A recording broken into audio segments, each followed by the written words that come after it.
Good day, everyone. I am going to discuss forensic ballistic. First, I am going to tackle the origin of the word ballistic. Ballistic was derived from two Greek words, balu and balien, which literally means to throw or ibato. Roman war machine called ballista, a gigantic catapult that was used to hurl missiles or large objects. So, what is ballistic? Ballistic is the science of the motion of the projectile and the condition that affects their motion. So, ito ang pag-aaral kapag sinabing motion, we are referring sa galaw ng projectile. Kapag sinabing projectile, we are referring sa bala. Projectile, it can be a bullet or a missile, and etc. Sa ballistic, pinag-aaralan natin ang galaw sa firearms. Maaaring bullet, missiles, at kung ano ang mga nakakaapekto sa galaw ng bala. So, what is forensic ballistic? Forensic ballistic is the study of the motion of projectile as applied law. Pinag-aaralan na ang galaw ng bala at ina-apply na sa batas. Ang forensic ballistic, ito yung kinikilala na ang firearm. Paano natin siya makikilala? Kinikilala ito gamit ang kanyang bala or ammunition na kanyang ipinatok. A forensic ballistic is a science of firearm identification by the ammunition fired through them. So, next.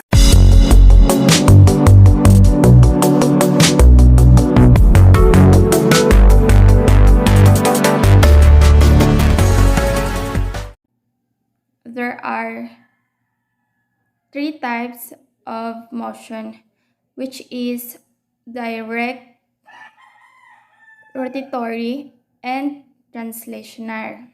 Pag sinabing direct motion, the forward motion of the bullet, ibig sabihin po niyan, ang bullet daw po ay diretso pag binaril mo. Diretso yung bala. Pag sinabing naman pong rotatory, pag binaril mo ang isang bala, ito ay umiikot. Action of bullet passing through a rifle bore barrel firearm. So, last is translational. Pag sinabi pong translational, the action of bullet once it hits the target and subsequently ricochet. Ibig sabihin po ng translational, once na tumama ang bala, sa target, ito ay tinatawag na translational. Ano nga ba ang ricochet? Kapag sinabing ricochet, ito na yung bala na kung saan nadaplisan or nagasgasan or nasira na yung bala. Next is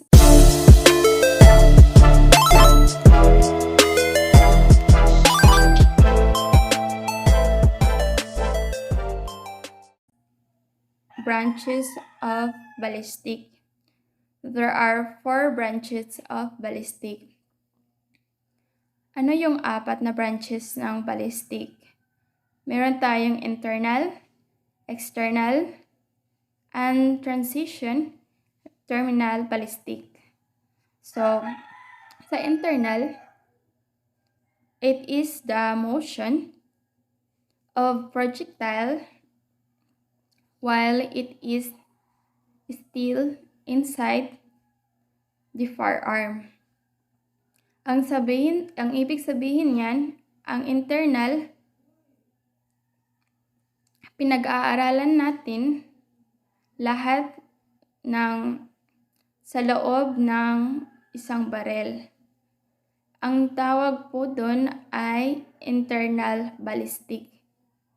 Pero once na lumabas na ang bala sa loob ng baril, dito na papasok si external ballistic. It is the movement of projectile after leaving the muzzle. Ibig sabihin, nakalabas na ang bala sa loob ng baril. Next is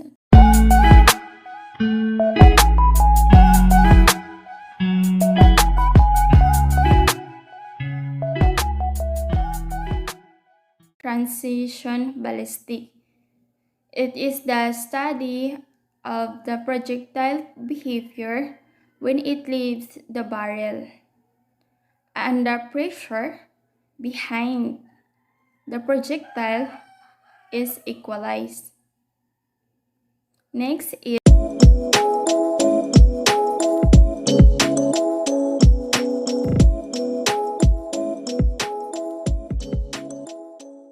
the terminal ballistic.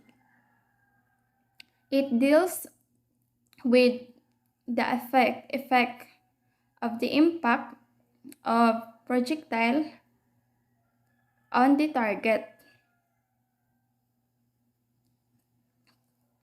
Kapag ang isang bala ay tumama na sa kalaban or sa target,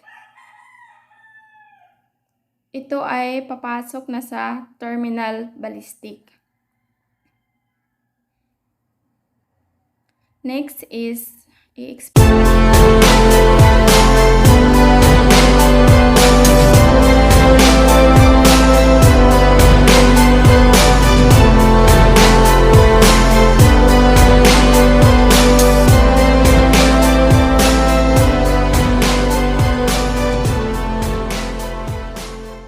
ko ang internal ballistic. First, we have firing pin hitting the primer. Ibig sabihin, tinamaan ni firing pin ang primer. Ano nga ba yung primer? Ito yung ilalim ng isang bullet at kapag ito napalo or na-hit ng firing pin, nagkakaroon po ito ng ignition. Ignition of the priming mixture, and next, combustion of gunpowder. Nagkakaroon ng combustion ng isang bullet, kaya ito nag-i-ignite or nagkakaroon ng init. Next is expansion heated gas. Kapag nagkakaroon na ng expansion sa loob ng bala, ito ay parang gustong kumawala. Kapag nagkaroon na ng expansion, doon na papasok ang pressure develop. Pressure kung saan itutulak na si bullet papalabas. Diyan na papasok si energy generated. Energy generated, then the recoil of gun. Once na bumaril ka, nagkakaroon po ito ng recoil.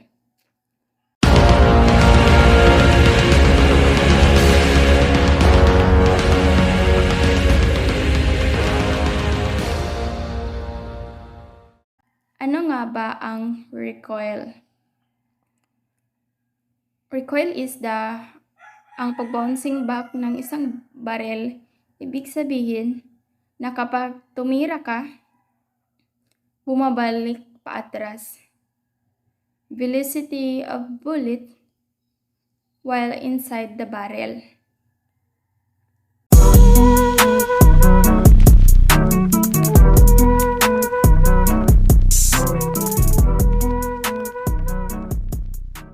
Ano nga ba yung velocity? Pag sinabing velocity, that is what we call speed or bilis ng isang bala papalabas ng isang barrel.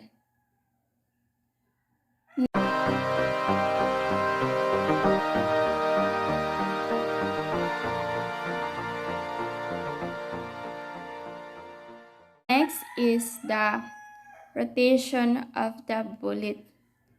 So we have 3 motion, which is the direct motion, rotatory motion, translational motion. Next is the engraving of cylindrical surface of the bullet. Ibig sabihin, kapag na lumabas na ang bala, nagkakaroon na ito ng ignition. Magkakaroon na ito ng marka o guhit mismo doon sa basyo. Next is the external ballistic. Pag sinabing muzzle blast, it is the noise created at the muzzle point. Naglalabas ng tunog o ingay pag ito ay ipinutok. Second is muzzle energy. Energy generated at the muzzle point.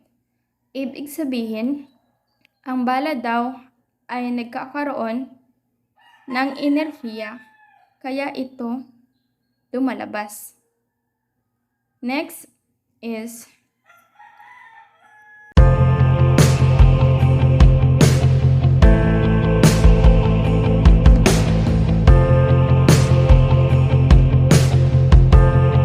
trajectory. Trajectory, it is the actual curve path of the projectile from the time it leaves the muzzle and hits the target. Ito na ang pinakahangganan ng bala. For example, bumaril ako dito hanggang sa labas ng bahay namin. Ibig sabihin, kung saan lang ang hangganan ng bala ko, bababa ng kusa. Bakit? Kasi meron iyang gravity. Ibig sabihin, bumibigat din siya kapag ito ay lumalayo At once na bumaba na siya or pababa na, ang tawag na doon ay trajectory.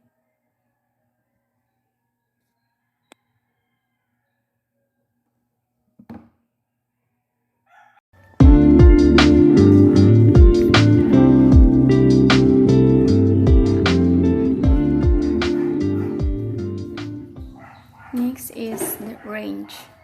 Range is the straight distance between the muzzle point and the target.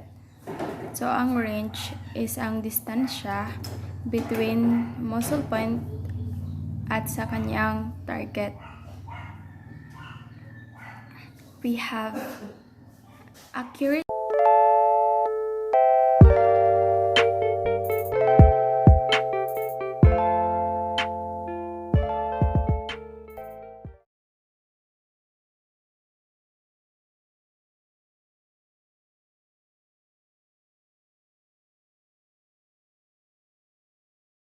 range.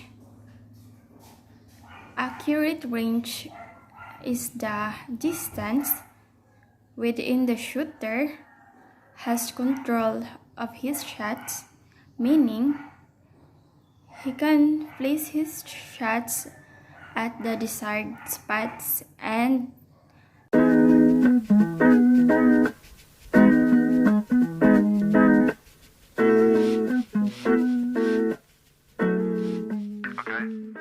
next is the maximum range, the farthest distance that a projectile can propel from a firearm.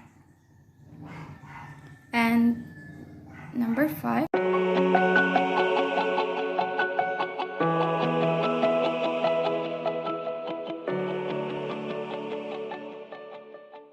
is the velocity, rate of speed of the bullet per unit of time.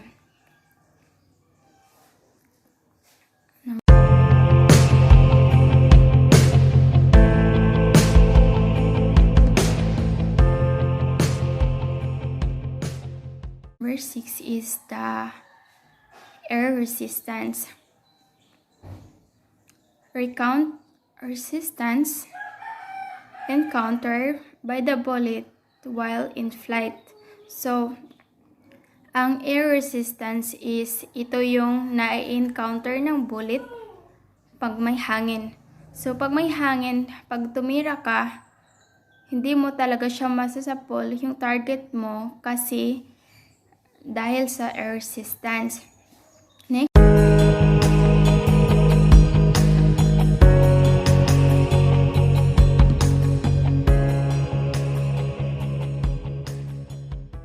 is pull of gravity, downward reaction of the bullet while in flight.